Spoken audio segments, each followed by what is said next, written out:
Instead of focusing on winning arguments, we're teaching the basic fundamentals of sales and marketing and how we can use them to win in the world of politics, teaching you how to meet people where they're at on the issues they care about. Welcome to The Brian Nichols Show.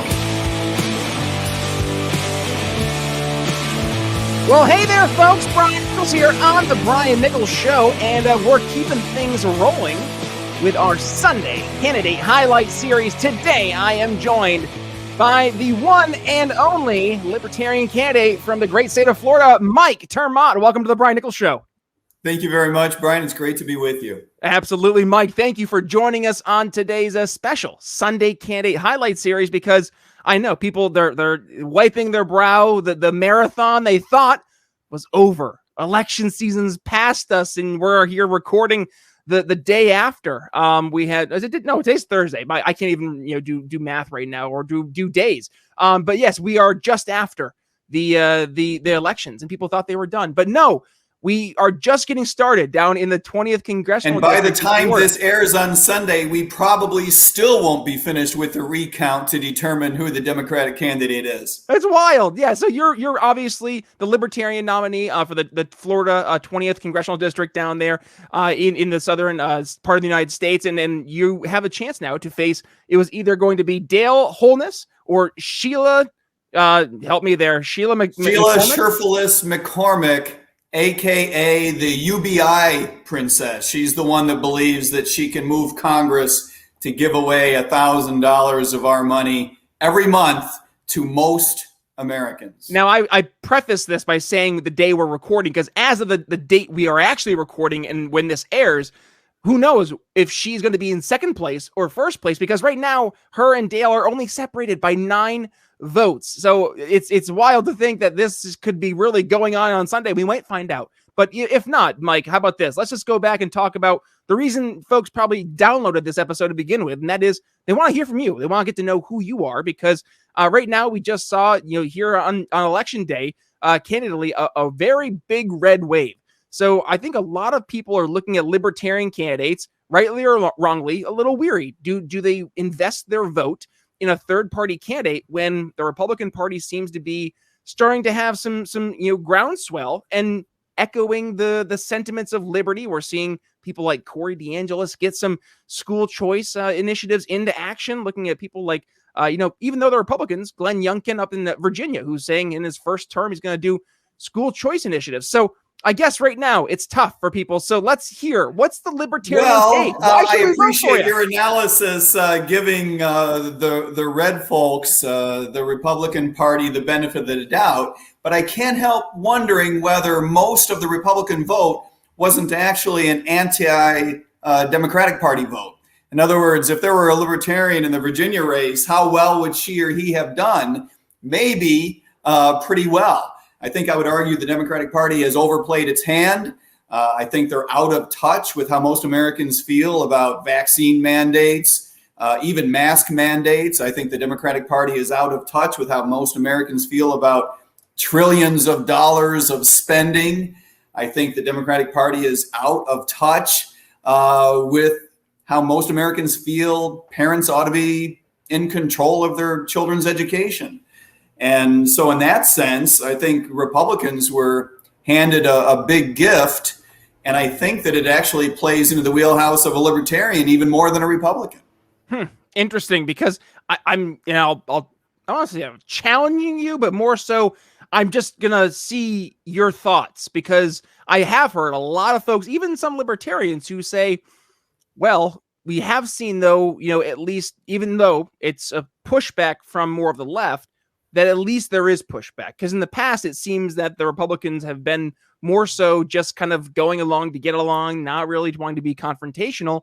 And now we're seeing, I would say, folks like the Thomas Masseys, like the Rand Pauls, having a role.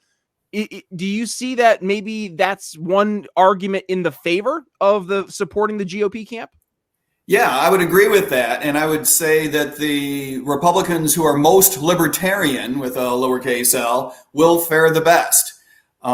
Because a lot of these issues are not necessarily best characterized as economic issues. They're not necessarily best character. Some issues are just explicitly economic issues. And some issues are explicitly foreign affairs or military issues, but most of them revolve around how we feel about individuals' rights. And, that's Libertarian Party bread and butter. But you're right, it is bread and butter to the Mr. and Mr. Pauls of the world. So good for them.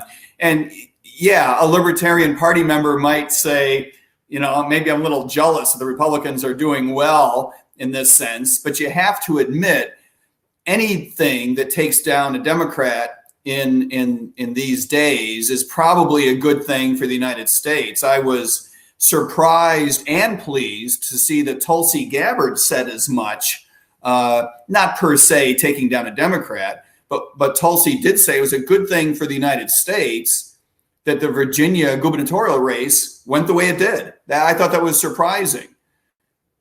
Yeah, well, I think there's a lot of people who nod in agreement because they agree too. And let's start off, because I'm not really politically leaning one way or another in terms of the LP or the GOP.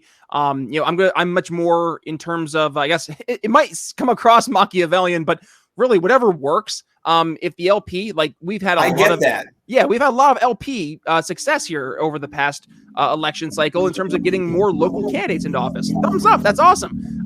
But then you look at the more, I would say, competitive races where, let's say you had Thomas Massey, right?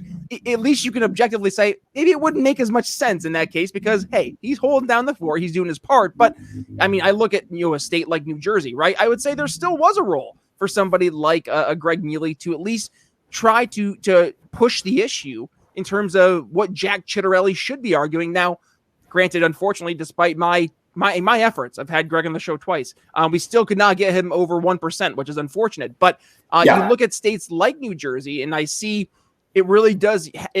You have a much more fostered mentality of the hive mind, right? The left, right. Yeah. I think part of the problem is we don't look at the elections in context because every election is not the same. If you have a built-up base of local candidates in a community who can start to build name recognition, that's different than just having Joe Schmo run as the random person. And I think that's where we're seeing a difference, is that we're starting to win more of those local elections. So, I mean, of course, you're exactly right. And it does matter a great deal. I would also say that there's something there to be learned from the fact that a Republican conservative-minded truck driver took down the president of the Senate in the Garden State of New Jersey. That just says more, I believe, about the Democratic Party than it says about anybody else. The other thing I found very instructional was the mainstream media Democratic leaning media analysis on the day after and the day after that. They really believe that there is something wrong with their, more with their messaging than their policies and politics. There's something wrong with the Republican base. I just think that a lot of folks underappreciate the extent to which the Democratic Party is presenting ideas that the American public isn't buying and finds it easy to run against. You just have to look at the Biden administration's precipitously declining poll numbers in the last couple of months to see that there's something going on there that would have predicted, if nothing else, Virginia. Yeah, well, it's obvious. That's why "Let's Go Brandon" is everywhere, and that's why. Well, that's a good point. That's why humor also has been ruled the next tool of the alt-right. I did an episode on this a couple of days ago because it just makes you laugh. If that's the argument that we're seeing presented against, the arguments against the left, I'm sorry, like you've jumped the shark at this point. But I'm excited because we are seeing people starting to say maybe I'm not for the way things have been. And how about this? Enough about the Democrats and the Republicans, because folks are here to learn about you, Mike. So you are presenting a different vision for the 28th district there down in Florida. So voters are going to have about 2 months or so as we record before they will head over to do the actual election in the beginning of January. So let's start off. Why we're on January 11? Yeah, there you go. And really quick, what was it? Because I mean, everybody's got to have the why, right? I always tell my sales team, find your why. What's your why, Mike? Why are you running for office, and specifically as a libertarian? Well, I am a libertarian, so it's the only way I can run and be true to myself. But the reason that I'm running is because I do believe that folks in District 20, need a more libertarian approach to a lot of the problems here. A lot of the problems here fall into my personal wheelhouse. They're challenges that I've cared about a great deal for a long, long time. I'm talking about the 1960s style war on poverty that absolutely has to change, as well as police reform that I believe has to, A, come about, and B, be handled in a particular way. And the other reason that I'm running is I believe that there's an educational component that every member of the Libertarian Party should feel obligated toward. The folks in District 20, in the main, have no idea what libertarian is. It's up to us to get the word out, and a campaign is a good vehicle through which to do that. I spend a lot of hours, for example, one of my favorite activities is to stand in the Walmart parking lot and hand out flyers by the hundreds. I have passed out something like 8,000 pieces of literature to date, standing in the Walmart parking lots, and you get a lot of good conversations there. Not only a chance to spread libertarianism, but to hear, as Brian Nichols says, you get to hear where people are. You get to meet them where they're at in terms of what's on their minds politically. But the big issues that you hear about are police reform. I'm a police officer myself, and I believe that police reform is important, but it has to be managed just so, as you might say. I'm not a fan of this idea of defunding, which is cropped up on the Democratic side. I'm not a fan of the way the Republican Party has handled it, especially at the federal level, where they simply dig in their heels and block most police reform. I believe that we have an opportunity over the next couple of years in the United States, and it probably will take a lot more than a couple of years, but we have an opportunity to make law enforcement more like other industries and less subject to protection by unions, denial of citizens their right to redress in courts, opportunities for cities to more easily fire bad officers, pay good ones better, and build that bond, rebuild the trust between police officers and communities. And of course, the other issue that I spend so much time talking about is the war on poverty and economics. Law enforcement is a second career for me. I was an economist for many, many years, including in Washington, D.C., which I try not to admit too often. I especially don't like to admit to the couple of years I spent working for the White House. But previous life, previous career, one thing I learned is that the war on poverty just hasn't worked as a practical matter. Philosophy aside, the idea of just throwing money at the problem, bringing money to individuals, it doesn't work. You cannot give people money and at the same time give them a crappy school system and expect that everything is going to be okay. It doesn't happen. You can't throw money into a community, whether it's just by giving them money, like Sheila Sherfilis McCormick wants to do, the Democrat trying to run down here, who may or may not win the primary, or whether it's giving them money through the subsidization of certain lifestyle elements. No matter how you do it, you can't throw money at them and at the same time give them the world's most oppressive criminal justice system and think that everything is okay. It's not going to work out. So if there's anything that I can teach anyone who can hear my voice, it is this, that poverty is a political phenomenon. It is not something that would be predicted merely by market forces. It is not something that happens as a result of free, fair, open markets. It is something that happens because of bad government policy. And we have plenty of it going on in the United States. And that's why we have this intergenerational, persistent poverty that's just very difficult to break out of. There is so much that I want to unpack that you were going through there, because number one, so you were an economist, okay, but then you became a police officer. Oh, by the way, you worked for the White House. Casual. So let's start off. That was several hundred years ago, though. I actually worked for the Thomas Jefferson administration. Oh, okay, yeah, very early. A lot has changed since then. So let's start off. Okay, so you moonlighted, shall we say, as an economist? No. You got your economics. It was at George Washington. Am I correct there? Yeah, went to grad school at GW. It was as we say, a rational expectation school, sort of a descendant of the Chicago school itself, a descendant of the Austrian school. So a very pro-market, free market type of environment, recognizing that a lot of government policy just doesn't work very well, and people are able to react to it in certain ways. So that was sort of the basis. And then you worked for the White House. Do you mind us sharing which administration it was? Yeah, it wasn't actually Thomas Jefferson. It was the next one, George Herbert Walker Bush. I was a civil servant economist working along with several thousand of my closest friends, working on the budget for the Office of Management and Budget. And it was quite an education for a youngster. You know, when George Bush had said, "Read my lips, no new taxes," we were on board with that. And then when he, felt like he had to back off of that, we can argue all day about whether he actually had to back off of that, right? There was a lot of disappointment.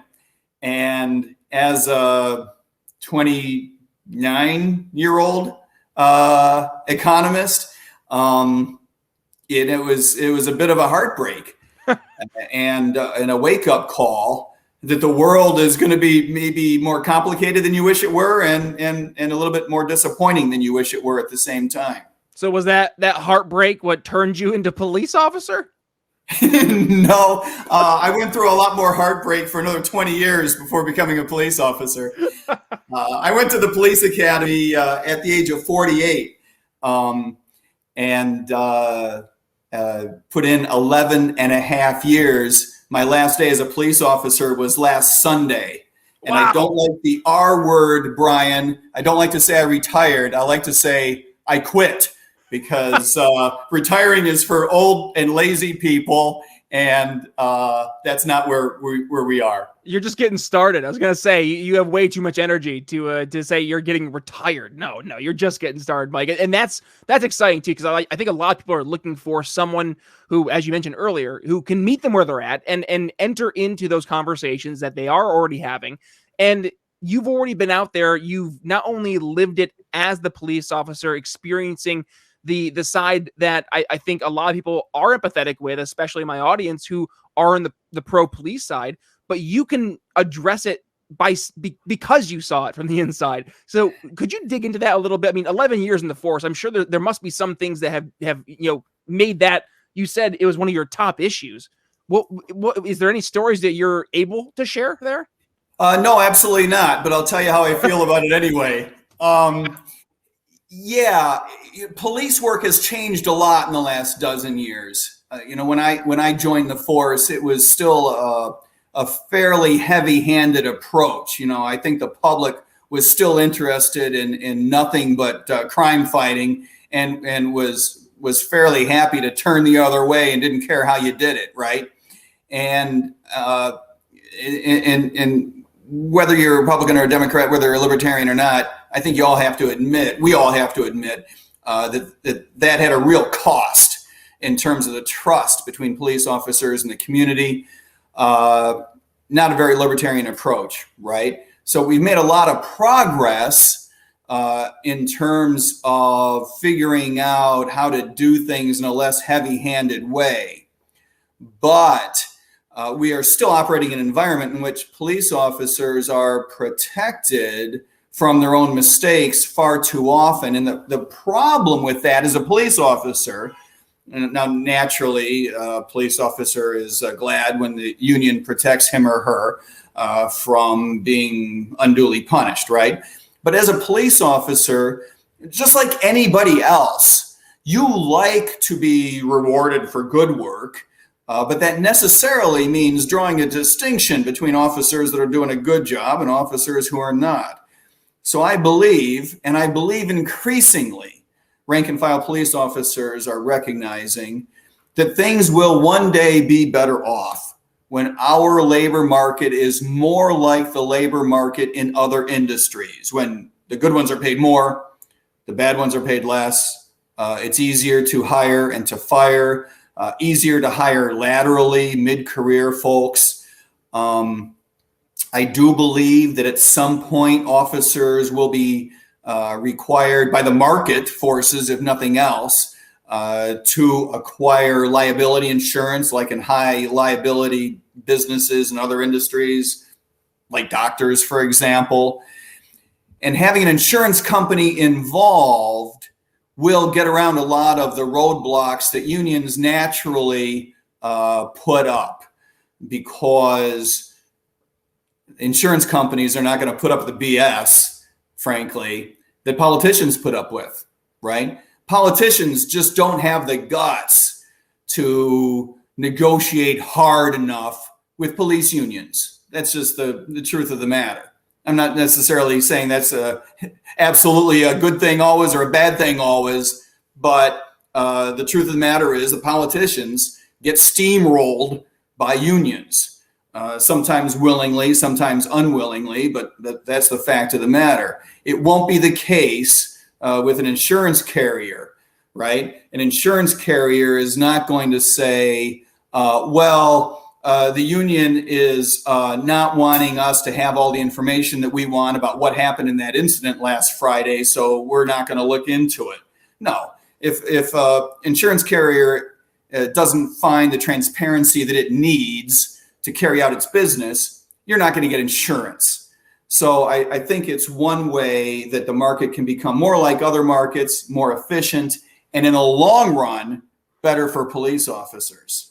You know what's wild is I was just listening to another podcast, but overtly non-political podcast. It was a marketing podcast, but one of the reoccurring themes that they've been bringing up throughout these marketing podcasts has been just the fundamental change that has been taking place. And they're seeing it because NFTs, which are a subset of the crypto world, you're seeing more and more of that blockchain technology starting to take over in the marketing spaces. And that innovation is in direct response to the innovation that has been taking place in the crypto world. And the crypto world has been seeing the innovation take place because of the monetary policy, which is a direct result from our federal government. So all these domino effects, one after the other. And one of the parts that has been interesting to see is that they have acknowledged that things are fundamentally changing, and that's a good thing. And that right there gets me excited to know that not only are we seeing that things are open to being changed right now from a political means in our own world, but people in their own completely separate worlds in the marketing space. And I listen to sales and marketing podcasts galore too. So, I'm hearing the very similar conversations happening, right? But they're happening throughout these different shows. They're happening throughout these different communities, which means people are primed for a different solution. And now it's the time to bring that solution to the table. And this is why I think we do have a chance, and why we did have such success as the Libertarians did back here on election day, to really have the ability to really meet the people who we need to talk to. And it is your average person, not the politico. And that's where we have to change the tune, is to go back to focusing what you're doing. You're out in a Walmart parking lot talking to your average person. More of that, folks. So, Mike, I can't believe I just looked at the time. We're already getting hard pressed at time. So what I want to do is, because right now, obviously, we are getting hard pressed, not just for the time of the show, but time for you. You're reaching out to voters. We want to get voters excited about this election. So yes, we look January 11th, 2022, just around the corner, really just over 2 months. And with the holidays coming up, I mean, Thanksgiving and Christmas are going to be here before we know it. I'm already seeing Christmas holidays commercials on TV. So it's here. Mariah Carey came out of her cave somewhere. But anyways, we want to make sure that voters, especially in the 20th Congressional District in Florida, can go ahead and have a call to action. But also folks out there who want to go ahead and support your campaign, get more of your name out there. What can they do to help support you? Well, they can, first of all, get in touch with me, right?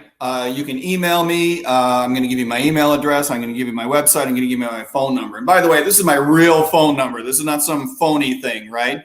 The phone I carry in my pocket is 954-547-8996. And if you feel like texting or phone calling and chatting, giving me ideas, if you feel like throwing a few bucks this way, that's fine. I fund all of the administrative expenses out of my own pocket. So every dollar this campaign collects is going to go to getting the message out. Go to the website, MikeTermaat2022.com. Of course, you'd have to spell it right? M-I-K-E is the easy part. My last name is T-E-R-M-A-A-T. MikeTermaat2022.com. Get in touch with me, Mike at MikeTermaat2022.com.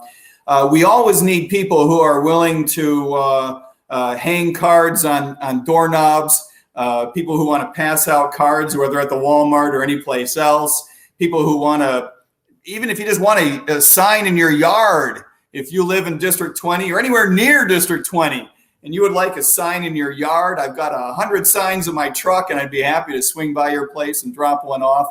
There's all kinds of things that you can do. Go see the Twitter account and pass messages on that you like. Visit the Facebook page. Get involved. It's about libertarianism. It's not about Mike Termaat. And I would be sorely disappointed if someone didn't get that straight away. If you think that I'm a nincompoop, you got to support this campaign anyway, because it's about good libertarian issues. There we go. Mike Termaat. What we will do is we will include not only all those links in the show notes, but we'll make it easy for folks. Go ahead, click the artwork on your podcast catcher. It'll bring you right to BrianNicholsShow.com, specifically today's episode, where you can go ahead, catch Mike's bio, all of his links, and you can catch the entire transcript of today's episode. And by the way, when you're there, find almost all 400 episodes of the show. What? Where has the time gone in the past 4 years? I don't know. But Mike, it's been a blast, and I think this is just the beginning of the conversation. Thank you for bringing not only a libertarian choice to the table for the voters down in the 20th district there in Florida, but thank you for bringing your energy, your enthusiasm to the greater liberty movement and to the Brian Nichols Show community. But with that being said, it's Brian Nichols signing off here. Mike Termaat, thanks for joining us, and thanks for the conversation. Thank you, Brian. You got a great show. Thank you, sir. Thanks for listening to The Brian Nichols Show. Find more episodes at briannicholsshow.com.